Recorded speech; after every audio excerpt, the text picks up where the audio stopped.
Universidad, escribimos solamente para la jornada en su sección semanal,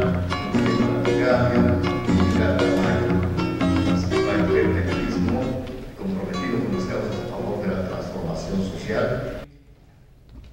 ¿Quiénes forman Mexicanos Primero? Bueno, Mexicanos Primero tiene un patronato entre los que se encuentran Emilio Azcárraga, Alejandro Baileres, Fernando Landeros, Carlos Hank, Carlos Slim, es decir, todos aquellos mexicanos que han aparecido en las listas de Forbes de los hombres más ricos del mundo. ¿Y quién es el presidente hoy de Mexicanos Primero? Un personaje de nombre Claudio X González, que hasta hace muy poco tiempo fue el presidente de la Fundación Cultural Televisa, ¿no? Es decir, que el organismo que se encarga de deformar a nuestros niños, porque no podemos decir que la televisión proporciona una interpretación de gran calidad, es al mismo tiempo, mediante un subterfugio, el organismo que pretende decirnos qué está bien y qué está mal en la educación y quiénes son los maestros buenos y quiénes son los maestros malos. En el año de 2010, Mexicanos Primero presentó su primer informe, un informe que se conoció con el nombre de Brechas, que hablaba de cómo por culpa de la deficiente educación en México había una marcada desigualdad de oportunidades, como si el esquema tuviera que pensar es justo lo contrario, o sea, como si el problema no fuera que la marcada desigualdad de oportunidades que existe en nuestro país impacta en un desigual aprovechamiento y desarrollo educativo. Según Claudio X González, la escuela no es un instrumento de movilidad social ya, no sé en qué país viva, pero si vemos la inmensa mayoría de profesionistas que hoy están ejerciendo, de dónde vienen, ¿no? La gran mayoría de ellos vienen de tener un proceso de educación a partir de la educación pública, entonces no sé de qué estamos hablando. Mexicanos Primero fue fundada originalmente por otro integrante de una familia empresarial muy poderosa, Alejandro Ramírez Magaña, miembro de la familia Ramírez, dueños de la cadena de cine donde se pasó la película de Panzazo. Es una familia muy poderosa en Michoacán, que tiene una historia como de novela policíaca de Ignacio Taibo, ¿no? Con historias de crímenes, exclusiones, etcétera, etcétera. Pero curiosamente, cuando Alejandro Ramírez funda Mexicanos Primero, es secretario técnico de Desarrollo Humano de CEDESOL en el año 2005 con Josefina Vázquez Mota. Y Josefina Vázquez Mota, ustedes recordarán, en el año 2006 pasa a ser secretaria de Educación Pública y Mexicanos Primero tiene entonces derecho de picaporte, un gran espacio para que se escuchen sus propuestas, etcétera, etcétera. El organismo tiene también una gran cantidad de integrantes que provienen del Instituto Mexicano de la Doctrina Social Cristiana. Su director, probablemente ustedes lo habrán visto porque es muy activo en los medios y es uno de los principales denostadores de los maestros a capa y espada, es David Calderón, un focoloriano, es decir, un laico consagrado del apostolado de la sonrisa, que llegó a trabajar a Mexicanos Primero después de trabajar en la Fundación Teletón con Fernando Landeros, es decir, otra vez este circuito Televisa, ¿no? Llegando para allá. Y una de las cosas que se ha dedicado a hacer Mexicanos Primero, además de estos diagnósticos y de estas campañas, es a dar recompensas a los maestros que ellos consideran ejemplares, creando entonces un sistema de competencia con el mundo estrictamente magisterial. Cuando Josefina Vázquez Mota sale de la Secretaría de Educación Pública, Mexicanos Primero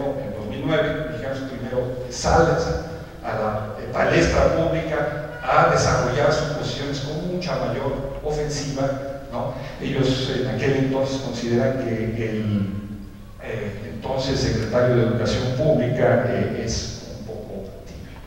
Por supuesto, los diagnósticos que ellos han hecho ignoran cosas tan sencillas como que 26,000 escuelas de las más de 223,000 que existen en nuestro país simple y sencillamente no tienen agua. No dicen nada, por ejemplo, de que 100,000 de esas escuelas no tienen drenaje. No dicen una palabra de que el 80% de los requisitos de seguridad no se cumplen. Los baños no funcionan, están sucios, las lámparas que están, cuando existen, están generalmente fundidas, etcétera, etcétera.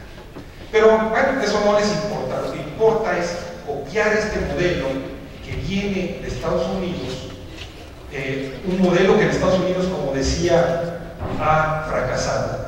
Y tan ha fracasado que una de las principales responsables en su impulso, que fue subsecretaria de Educación Pública, la doctora Susan Newman, en el año de 2000 a 2004, con el gobierno conservador de Bush, acabó denunciando que este modelo de reforma educativa que hoy nos quieren implantar en México era un caballo de Troya que buscaba que las fuerzas y los agentes a favor del mercado y la privatización fueran conduciendo el proceso educativo con los resultados tan nefastos que se han tenido. Pero más aún, este mundo de esos empresarios de Televisa son pero tan copiones que decidieron copiar hasta una película que se hizo en Estados Unidos para promover proceso de privatización de la educación allá, que se llamó Esperando a Superman, ¿sí? Y producir una copia de esa película, que es este panfleto fílmico que se ha estado proyectando en nuestro país en el marco de la coyuntura electoral, que se conoce con el nombre de Panzazo. En el 2010 se produce entonces Esperando a Superman, la dirige un gran director de cine de Estados Unidos, David Moynihan, el mismo que hizo el documental sobre el cambio global que promovió el ex vicepresidente Al Gore. Y curiosamente, quienes financió este documental fueron personajes como Bill Gates. Las semejanzas van siendo cada vez más claras en esto. Ustedes saben que en nuestro país este melodrama educativo fue dirigido por Juan Carlos Rulfo y por ese brillante productor cinematográfico que es Carlos Loret de Mola, ¿verdad? Que se nos dedica ahora a darnos lecciones de educación. No sé si ustedes tengan presentes el cartel de anuncio de esa película, ¿verdad? Pero básicamente en ese cartel lo que aparece es un pupitre medio destrozado y unas orejas de burro. Y el cartel dice: para hallar la solución debemos entender el problema. O sea, la solución son las orejas de burro. Es así como se entiende el proceso educativo. Yo no sé cuántos aquí en la sala hayan visto esa película, ¿no? Pero de repente aparece en la película una señora que es investigadora de política en el ITAM, ¿verdad? Y su gran aportación a la educación nacional es decir que para ser secretario de Educación Pública en este país lo que hacen falta son cojones. Bueno, como si se tratara de estar en una pamplonada, ¿no? O sea, como si la educación fuera eso y no fuera otra cosa, pero esa es la opinión de Denise, y de ahí se sigue para adelante. Bueno, este panfleto ha servido para tratar de movilizar a la opinión pública en plena coyuntura electoral. Las gentes que iban al cine, Cinépolis, recibían un papelito que luego depositaban, y luego estos señores tuvieron a bien sacar desplegados en todos los periódicos nacionales diciendo que esos que habían ido al cine a divertirse o a lo que fuera, apoyaban sus tesis sobre la educación, y entonces que exigían a los candidatos que, es decir, buscaban manipular a la opinión pública, ¿no?, para presionar, para marcar la agenda educativa. A eso se han dedicado. ¿Cuáles son los resultados inmediatos de esta ofensiva? Por un lado, una imagen degradada del maestro y de la educación pública que va a tener un costo muy alto, muy alto. Por otro lado, el surgimiento de un enorme rencor social entre un conjunto de maestros que se sienten degradados, ofendidos e insultados por esta campaña. Las consecuencias, yo creo, las vamos a seguir viendo. Por lo pronto, en las pasadas movilizaciones magisteriales, miles de maestros fueron allí a visitar las oficinas de Mexicanos Primero, ¿no?, y a exigir un debate público. Salió finalmente David Calderón diciendo que ese debate público se iba a hacer. Pasaron ya más de 3 o 4 meses de ese ofrecimiento y ese debate público no se ha vuelto a hacer. Pero entonces está esta ofensiva en contra del magisterio, en contra de la educación pública, olvidando que con todas las limitaciones y problemas que pueda tener, la educación pública en nuestro país es una conquista social, es una conquista de la Revolución Mexicana y del magisterio nacional. Insisto, puede tener todos los asegúnes que se quiera, y se le puede hacer todos los señalamientos críticos a su desempeño que se quiera, pero lo que no se puede hacer es tirar al niño con el agua sucia de la bañera. No se puede avalar este proceso de descalificación del magisterio y esta conquista social como es la educación pública sobre la base de errores, deficiencias, fallas que efectivamente existen en el proceso de educación.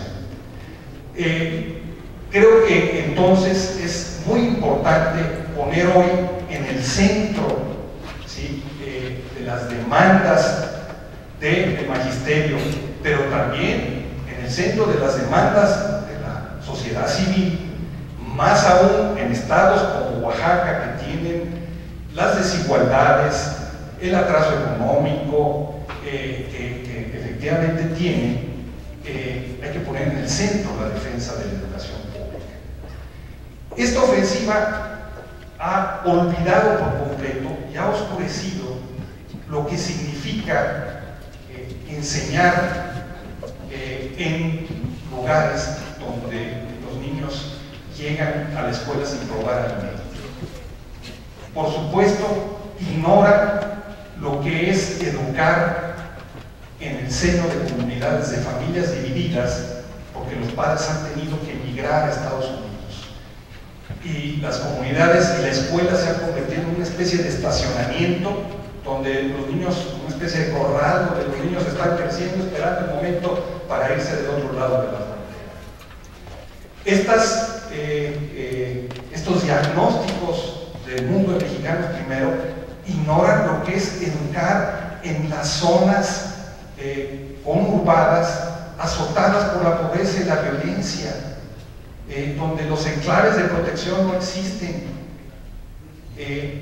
Yo creo que hay en el conjunto del magisterio mexicano, y no exagero si lo digo, una actitud heroica y una actitud que hay que reconocer.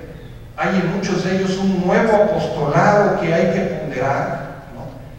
Porque educar en esas condiciones requiere de un enorme esfuerzo, ¿sí?, y requiere de una enorme imaginación.